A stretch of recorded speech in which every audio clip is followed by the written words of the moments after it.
Irmãos, nestes dias eu tenho sido assim, chamado a atenção para este livro do profeta Ezequiel. No domingo passado eu preguei no capítulo 14, hoje estaremos pregando neste capítulo 16. Estou encantado com o primeiro capítulo. O primeiro capítulo de Ezequiel é um dos capítulos mais difíceis da Bíblia. Fui convidado para pregar no aniversário do pastor, aí neste mês, numa grande igreja, e eu tenho tantos sermões sobre aniversário, e Deus pôs no meu coração pregar no capítulo 1 de Ezequiel. Imagine, quando o Senhor chama, é assim.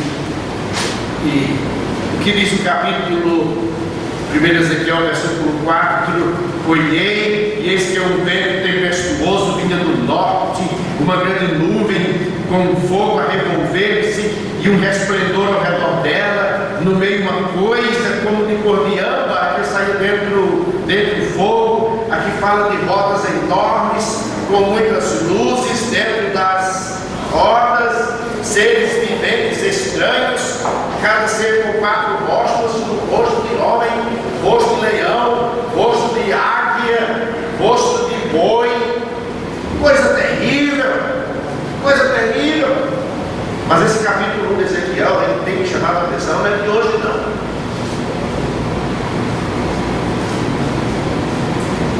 A palavra do Senhor foi nos dada para a nossa instrução, para o nosso ensino. Leia a palavra do Senhor. A igreja está se acabando. A igreja está morrendo, literalmente morrendo espiritualmente, porque abandonou a palavra do Senhor. Diz o profeta Jeremias: em vão vai fundindo. Ele diz assim: já o fole se queimou, em vão vai fundindo o fundidor, porque os maus não são definidos. A palavra do Senhor se autodefine como lâmpada, lâmpada para os teus pés, a tua palavra. Se você não lê a palavra, você anda no escuro. Quem anda no escuro tropeça, cai. A palavra é martelo que esmiuça a telha, a palavra é leite, é pão que alimenta, a palavra é espada. E hoje eu fiquei surpreso, porque nesta manhã tivemos um grande estudo sobre relacionamentos. Essa manhã estudamos uma epístola toda do Novo Testamento, a epístola do apóstolo Paulo a Filemon. A epístola toda. Uma irmã nos disse: pastor, eu nunca tinha ouvido falar nesse tal de Filemon. Ouviu hoje? Ezequiel 16. Versículos de 1 a 20. E veio a mim a palavra do Senhor dizendo: filho do homem, faze conhecer a Jerusalém as suas abominações. E diz: assim diz o Senhor Jeová a Jerusalém: a tua origem e o teu nascimento procedem da terra dos cananeus, teu pai ela morreu e a tua mãe é terra. Quanto ao teu nascimento, no dia em que nasceste, não te foi cortado o umbigo, nem foste lavado com água para a tua purificação, nem tampouco foste esfregada com sal, nem envolta em faixas. Não se compadeceu de ti olho algum para te fazer alguma destas coisas. Compadecido de ti, antes foste lançado em pleno campo pelo nojo da tua alma no dia em que tu nasceste. E passando eu por ti, vi-te manchada do teu sangue, e disse-te: ainda que estás no teu sangue, vive. Sim, disse-te: ainda que estás no teu sangue, vive. Eu te fiz multiplicar como o renovo do campo, e cresceste, e te engrandeceste, e alcançaste grande formosura. Avultaram os seios, e cresceu o teu cabelo, mas estavas nua e descoberta.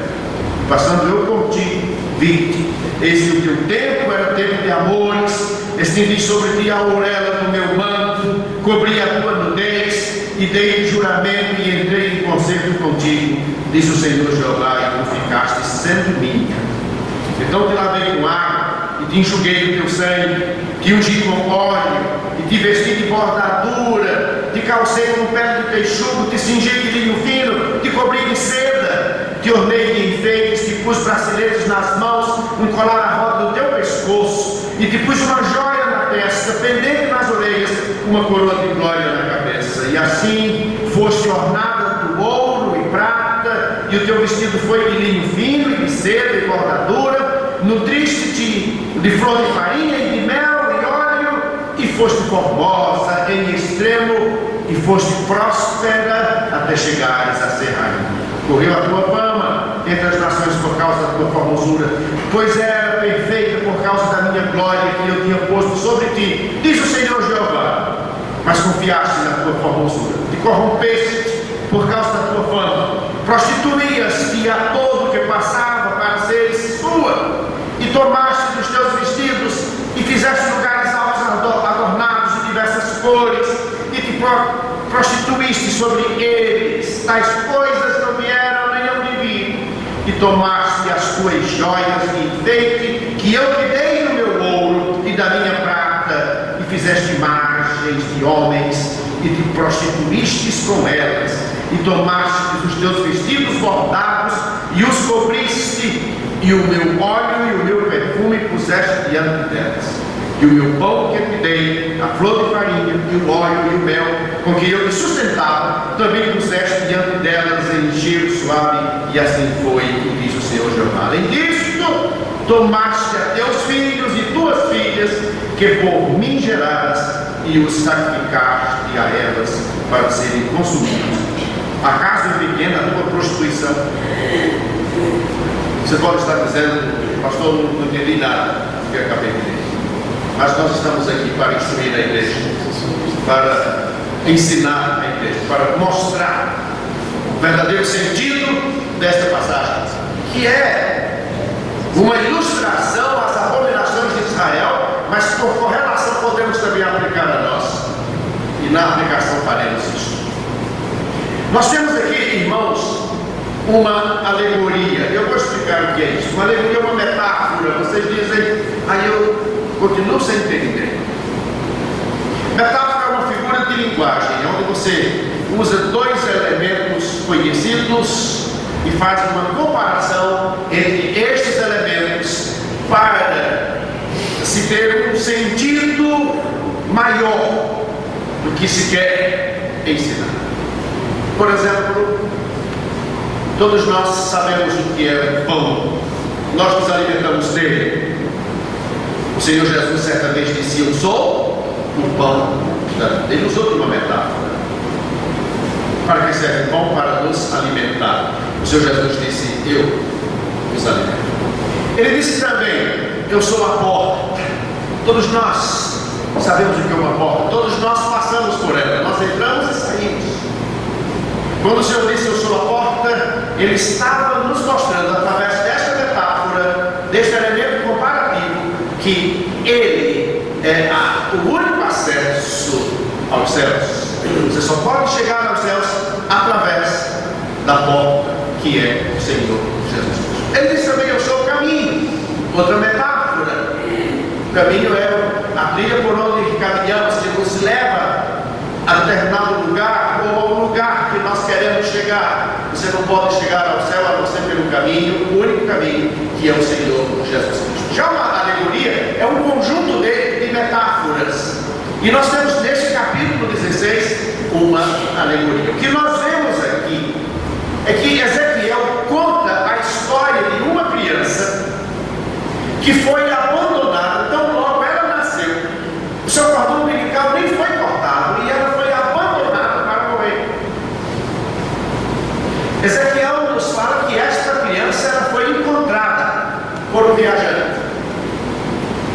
De vez em quando nós vemos pela televisão casos de crianças que foram largadas para morrer. Outro dia encontraram uma criança dentro de um saco de plástico na Lagoa Rodrigo de Freitas, no Rio de Janeiro. Isso causou estranheza a alguns, como aquela criança sobreviveu dentro de um saco de plástico. E às vezes encontramos, ou melhor, nós assistimos notícias de crianças encontradas no tonel do lixo. E essa criança, conforme a descrição de Ezequiel, a história de Ezequiel, ela foi para morrer, ela foi encontrada, ela foi adotada como filha, e quando, na idade adulta, foi tomada como esposa por aquele que a encontrou. E depois, ela traiu o esposo, o deixou, mas não deixou por um homem, não. Ela se prostituiu com vários homens. E Ezequiel, ele conta esta história para ilustrar a situação do povo de Deus, que estava afastado do Senhor. E nós temos aqui, em todo o capítulo, uma imagem, até certo ponto, chocante. Sim, porque a palavra de Deus, ela não tem o objetivo de massagear o coração, ela não tem o objetivo de enfeitar. Muitas vezes ela choca, ela impacta. E esse capítulo 16, ele é impactante. Então, o que nós vemos aqui é uma história ilustrativa da situação do povo de Deus. Vamos entender? Aqui temos a narrativa. Uma criança do sexo feminino recém-nascida é abandonada. No mundo antigo, quando nascia uma criança do sexo feminino, geralmente era abandonada para morrer. Ainda hoje algumas tribos agem assim. Nasceu a criança, qual o sexo? Masculino, deixa de viver. Feminino, abandona para morrer. E naquela época isso era comum. E essa menina aqui, ela foi exposta para morrer por negligência. No versículo 4, temos uma descrição dos costumes dos pós-natais do antigo Israel. E quanto ao teu nascimento, no dia em que nasceste, não te foi cortado o umbigo, nem foste lavado com água para a tua purificação, nem tampouco foste esfregado com sal, nem envolta em faixas. De acordo com esse texto, o procedimento para lidar-se com crianças recém-nascidas eram 4. Primeiro, a criança tinha que ter o cordão umbilical cortado. Ainda hoje faz isso. A criança era lavada com água limpa. Hoje faz-se isso. A criança, ela era esfregada com sal. E em quarto lugar, a criança era enrolada no pano. Esse era o procedimento na época do profeta Ezequiel. E em algumas sociedades do Oriente Médio, ainda hoje, eles agem assim. A criança é banhada no 3º dia, às vezes é banhada no 7º dia, e pasmem, meus irmãos, muitas vezes é banhada no 40º dia. Dá para entender? E o propósito de massagear com sal não é muito claro, segundo alguns historiadores, mas continua ainda hoje a ser praticado por algumas mães árabes. E muitos dizem que se refere ao ato de higienização, a fim de que a criança tenha uma pele bonita e saudável. Mas a corrente, que é a melhor aceita, a explicação que convence melhor, é de que se lavava o bebê com sal, já que a água era difícil na época, então o sal impedia que a roupa na qual a criança estava envolvida azedasse, e assim não trouxesse problemas de saúde para a criança através das bactérias. Nós ocidentais, com toda a nossa higienização, todos os nossos cuidados, isso causa estranheza, não é? As crianças eram enroladas com uma faixa, isso durante 40 dias, e às vezes até 6 meses, que era para os membros eles ficarem retos. Então vemos aqui que uma criança é abandonada para morrer. Ezequiel descreve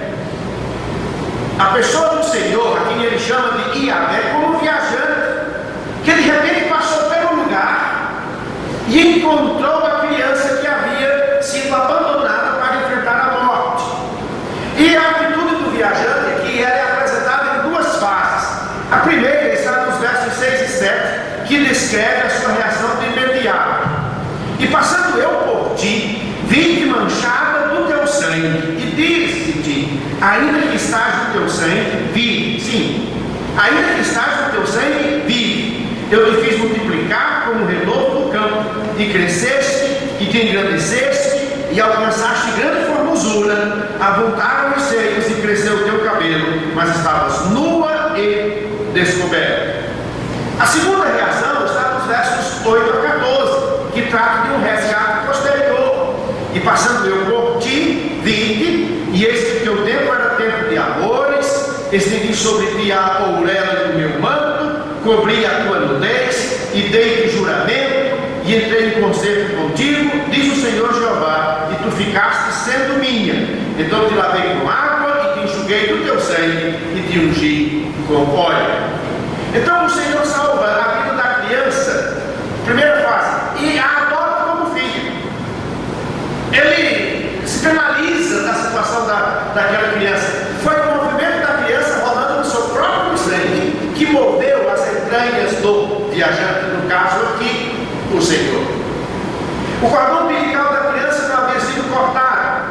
Ela estava suja de sangue que sua mãe havia descarregado sobre o seu corpo frágil.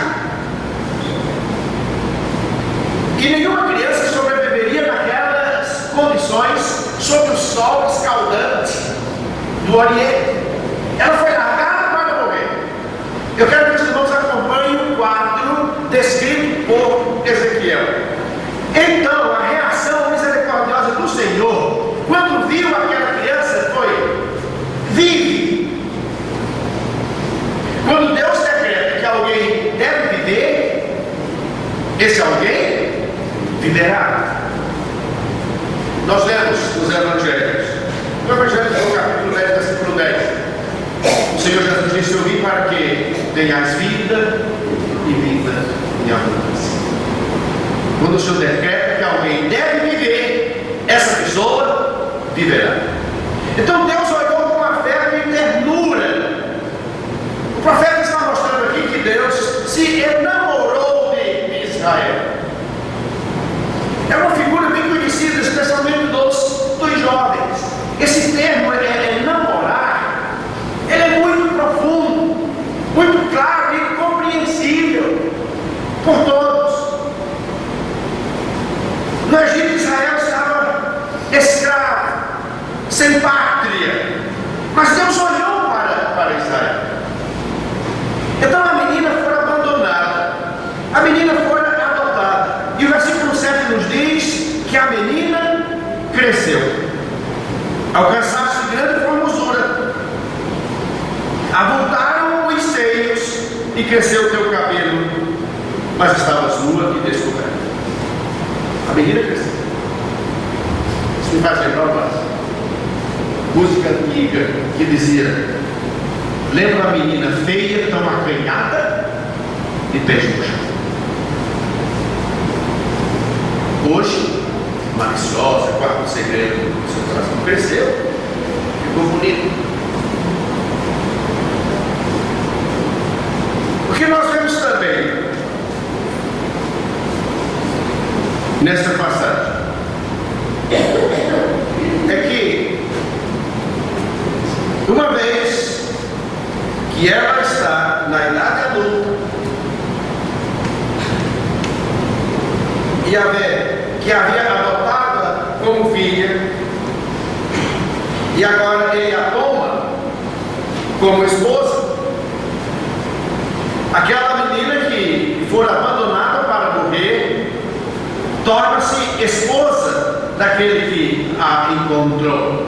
E aqui temos os versos 8 a 14. E a velha não só salvou aquela criança da morte iminente, mas também salvou a sua pureza, tomando-a para si, dando o seu nome, evitando que alguém pudesse levar vantagem sobre ela. Então, nós vemos que ele reconhece que agora ela é sua. No versículo 8 diz: estendi sobre ti a auréola do meu manto, ou seja, a tomou como esposa, e de acordo com o costume do Oriente Médio,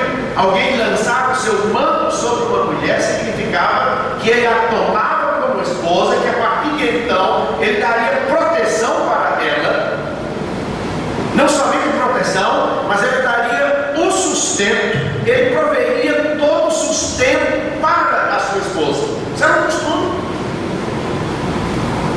Então nós vemos aqui que aquela criança, que aquele ser recebe dois grandes benefícios. Primeiro, recebe vida quando estava para morrer, abandonada, e agora adulta, ela recebe proteção daquele que a salvou.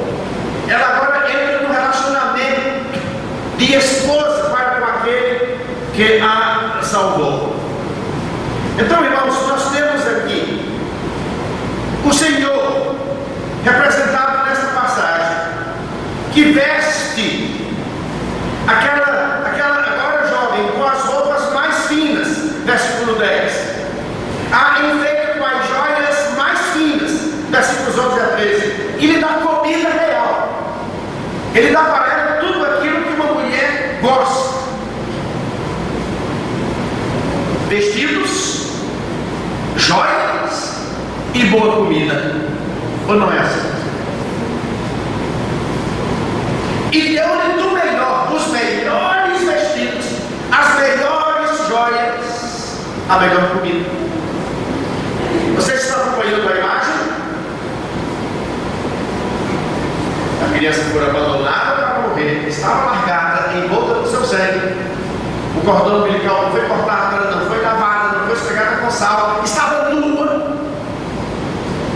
Ele a toma, limpa o seu sangue, cuida dela. Quando ela cresce, ele a toma como esposa e dá-lhe todas estas coisas aqui referidas: roupas, joias e comida. Essas provisões aqui descrevem um marido cujo amor por sua esposa não tem fim, é eterno, dá-lhe tudo. Era perfeita por causa, diz ele aqui, era perfeita por causa da minha glória que eu tinha posto sobre ti. Ele a fez rainha, diz o Senhor Jeová. Mas o que ela fez? Se corrompeu. Se corrompeu. O seu coração, diz aqui o profeta, o seu coração foi exaltado por sua beleza. Primeira coisa. Nós estamos sabendo de um caso de uma jovem senhora que está tendo problemas sérios no meio da sua família, porque se acha bela e está se exaltando na sua beleza e está querendo entregar a sua beleza ao mundo. O que aconteceu com a jovem? A segunda coisa, a sua fama a embriagou. Perdeu todo o bom senso, perdeu toda a perspectiva, toda a decência. Isso deve nos chamar a atenção. O que tem acontecido em relação a alguns casais? Quando um dos cônjuges perde o bom senso, perde a perspectiva, em alguns casos, as mulheres por causa da beleza, em outros casos os homens por causa da fama, por causa do dinheiro, por causa da posição que agora assumiu, aí perde a perspectiva, o objetivo de vida. O que nós vemos aqui é que o temporal e o passageiro substituíram o eterno. Irmãos, não nos iludamos. Tudo nesta vida é passageiro. Você é jovem? Um dia ficará velho. Esperamos, né? Porque muitos não chegam a velhice. Você é bela? Um dia você poderá ficar feio. Um acidente pode tirar a tua beleza para o resto da vida e te deixar confinado em um quarto com vergonha de se mostrar. Ou mesmo uma enfermidade, uma aleijão. Estamos sujeitos a tudo. Você quer ter uma realidade disso? Para o Hospital do Câncer aqui em Santo Amaro, faça uma visita lá e veja o que pode acontecer com o ser humano. E não é só com velhos, não. Há muitos jovens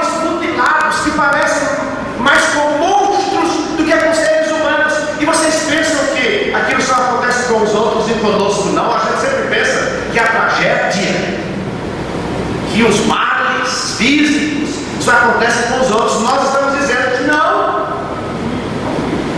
Nós estamos ouvindo sempre algumas pessoas dizendo: eu nunca pensei que isso fosse acontecer comigo. Nós vivíamos a cada dia da graça a Deus quando nos acordamos: Senhor, muito obrigado. Fisicamente eu estou perfeito, eu posso me locomover, eu posso me alimentar, eu posso raciocinar. Isso pode ser tirado de um momento para outro. Mas o orgulho, a vaidade, a beleza, a fama, as posses podem tirar essa perspectiva de vida, o bom senso, a decência. Nós devemos agradecer ao Senhor por cada minuto da nossa vida, pela preservação que Ele nos dá. Em vez de devotar-se ao Senhor, aquele que a resgatou da morte certa, unindo-se a Ele como sua esposa, compartilhando com Ele do seu resplendor, em vez disso, sabe o que ela faz? Ela devota-se a estranhos que só querem socorro. Está aqui no texto. O que ela fez? Versos 16 a 18 e 20. Tomaste dos teus vestidos, é o seu marido que está dizendo isso para ela. Tomaste dos teus vestidos e fizeste lugares altos adornados de diversas cores, te prostituíste sobre eles, tais coisas não vieram, nenhum de mim. Tomaste as tuas joias de enfeite que eu te dei, do meu ouro, da minha prata, e fizeste imagens de homens e te prostituíste com elas. Tomaste os teus vestidos bordados e os cobriste, e o meu óleo e o meu perfume puseste diante deles. Além disto, pior ainda, versículo 20: tomaste a teus filhos e tuas filhas, que por mim geradas, eram meus filhos, e sacrificaste a elas para serem consumidos. Está sentindo não? Tudo que eu te dei, entregaste para outros. Irmãos, essa é uma figura não só de Israel na sua infância, mas de toda a humanidade em seu estado natural. A palavra nos diz que todos pecaram e destituídos estão da glória de Deus. Essa é uma figura de toda a humanidade. Mas os versos 6 a 14 oferecem uma das mais vívidas imagens da graça de Deus em toda a Bíblia. Se vocês observarem estes versos de 6 a 14, vocês vão encontrar o Senhor resgatando da morte, o Senhor relacionando-se com aquele que resgatou da morte, o Senhor cobrindo de bênçãos. Não foi assim que Ele fez conosco? Estou lembrando do Paulinho, depois do seu canto, ele expressou o seu sentimento. Nós estávamos largados para morrer, abandonados. Ninguém se compadeceu de nós, mas o Senhor nos viu. Nós que estávamos envolvidos no nosso sangue, que estávamos nus, desamparados, o Senhor nos resgatou. O Senhor nos adotou como filhos, mas não somente isto, entrou numa relação profunda conosco, num relacionamento profundo. Qual relacionamento maior do que de esposo e esposa? Não há. Não há. A expressão serão dois de uma só carne não é aplicada a pais e filhos, mas é aplicada a esposo e esposa. Então o Senhor nos chamou para esse relacionamento. Mas não somente isto, nos deu todos os bens de que necessitamos, muito mais do que nós pedimos, nos acobertou de todas as bênçãos. E aqui nós temos várias dimensões da graça de Deus. Sim, várias dimensões da graça de Deus são destacadas aqui, porque Ele é a fonte e a motivação do amor divino. Tudo vem do Senhor. Não há nada que tenhamos que não tenha vindo do Senhor. Absolutamente nada. O que é que nós estamos fazendo com tudo isso que Deus nos deu? Nada na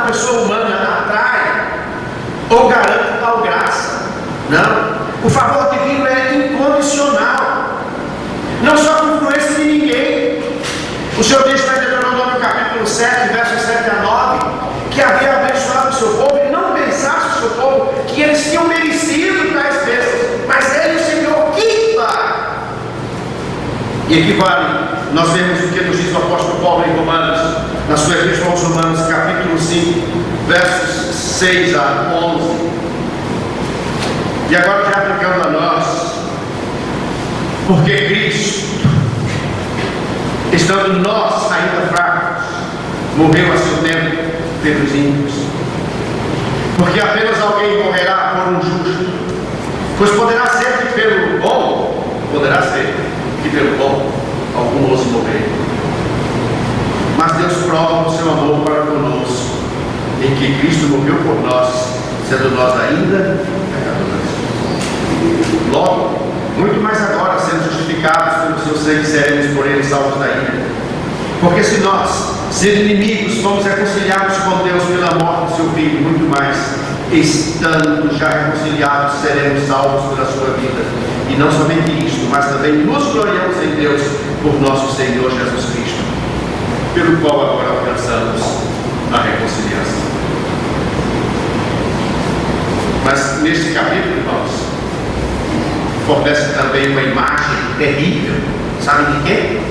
Da ingratidão humana. Por um lado, nós temos a imagem do amor de Deus, do Pai que se compadece, do Pai adotivo, daquele que se relaciona conosco, mas temos uma imagem da ingratidão. Esta também é a nossa história. Infelizmente, nós éramos gentios e somos gentios indiscriminados, ou melhor, discriminados. Quando o judeu queria insultar alguém, ele usava os 3 adjetivos, ou ele chamava o indivíduo de cachorro, esse aqui é usado, ou ele chamava o indivíduo de prostituta, ou então de impío. Nós éramos discriminados, mas o Senhor olhou para nós, não porque tivéssemos algo de bom, mas pelo seu amor. João 3,16, eu tenho me feio aqui, porque é tão conhecido de todos nós, de tal maneira amou Deus ao mundo que deu seu Filho unigênito, para que todo aquele que nele crê não pereça, mas tenha a vida eterna. Apocalipse 19, versos 7 a 9. Regozijemo-nos e alegremo-nos e demos-lhe glória, porque vindas são as bodas do Cordeiro, já sua esposa se aprontou. Essa figura da noiva e do noivo, da esposa e do esposo, é muito usada nas Escrituras, a relação do crente com Deus. Muito usada. E foi-lhe dado que se vestisse de linho fino, puro e resplandecente, porque o linho fino são as justiças dos santos. E disse-me: escreve, bem-aventurados aqueles que são chamados à ceia das bodas do Cordeiro. E disse-me: estas são as verdadeiras palavras de Deus. Os judeus ficaram maravilhados quando souberam que os gentios também haviam sido alcançados pelo Senhor. Irmãos, aqui nós queremos finalizar fazendo uma pergunta. Eu espero que todos tenham entendido esta história. Uma criança abandonada, ela é resgatada, ela é adotada. Quando o adulto é tomado como esposa, ela recebe tudo que uma mulher precisa receber: vestimentas, joias, comida, tem filhos, mas ela se prostitui e usa tudo que recebeu e entrega aos seus amantes. Temos uma pergunta para fazer diante disso. O que temos feito com as joias que Deus nos deu? Eu quero crer que cada irmão de Cristo, cada irmã que entrou para ouvir a palavra, para ser instruído pela palavra, para levar uma lição de vida, e esperar que ela possa produzir arrependimento na sua vida. Antes de vocês ouvirem essa palavra, eu já a ouvi quando estive lendo, quando estive refletindo sobre ela. O que você tem feito com as joias que Deus lhe deu? E Ele não lhes deu poucas joias, e nem joias de pouco valor. Deu muitas e valiosíssimas. Aí você pergunta, mas quais estas joias que Deus lhe deu? Os talentos. Deus deu a cada um de nós talentos que são joias maravilhosas para que nós as usemos. Por exemplo, Deus nos tem dado tempo. O que fazemos com o tempo que Deus tem nos dado? Geralmente nós nos desculpamos, não temos tempo. Nós não temos tempo para fazermos aquilo que não queremos fazer. Mas quando desejamos fazer algo, nós conseguimos tempo. Se você desejar fazer uma coisa, eu duvido que você não tenha tempo para fazer. Duvido. Então o tempo, mais do que um fator cronológico, é uma questão do desejo. Do desejo. O que nós estamos fazendo com o tempo que Deus tem nos dado? Eu tenho trabalhado muito, feito escravo. E quando me sobra algum tempo, então eu me divido, porque ninguém é de ferro, não é? Sim, tudo bem. E para Deus? E para Deus? Tenho visto tanta gente tomando esta joia preciosa, este presente que Deus deu para nós, de igual modo. Ninguém recebeu mais tempo que o outro, quer seja rico, quer seja pobre, branco ou preto, com cultura ou sem cultura, todos temos recebido o mesmo tempo. O que temos feito com ele? Aí nos lembramos das palavras do Senhor Jesus, quando, no último momento, antes da crucificação, levou 2 discípulos para orarem com ele. O Senhor afastou-se um pouco para estar a sós. Quando voltou, encontrou os discípulos dormindo. Ele disse: vocês não podem passar nenhuma hora esperando comigo, nenhuma hora. Nós temos tempo para passarmos 1, 2, 3, 4 até mais diante da televisão ou diante do computador, até nos cansarmos, até a nossa mente ela ficar fatigada, mas não temos tempo para Deus.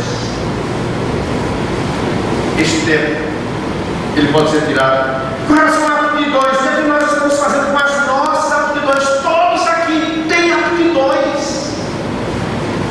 Na empresa, todos procuram crescer, e tem muita gente crescendo no seu trabalho.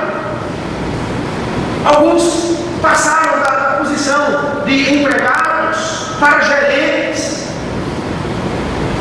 para senhores. São muitos aptos dos seus negócios, mas na igreja, onde está a sua aptidão?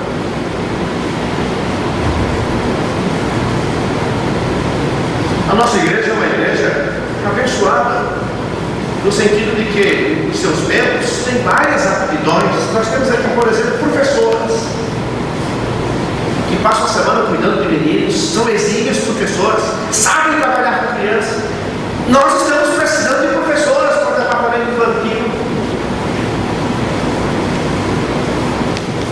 Por que você não usa a sua aptidão dada por Deus também para servir ao Senhor?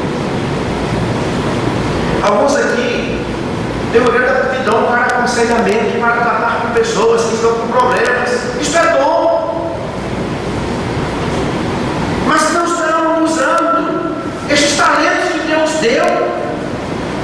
Estão enterrando seus talentos. Vocês lembram-se da parábola contada pelo Senhor Jesus dos talentos? Um recebeu 5 talentos, trabalhou aqueles talentos, ganhou mais 5, o outro recebeu 2, trabalhou aqueles 2, ganhou mais 2, recebeu 1, enterrou.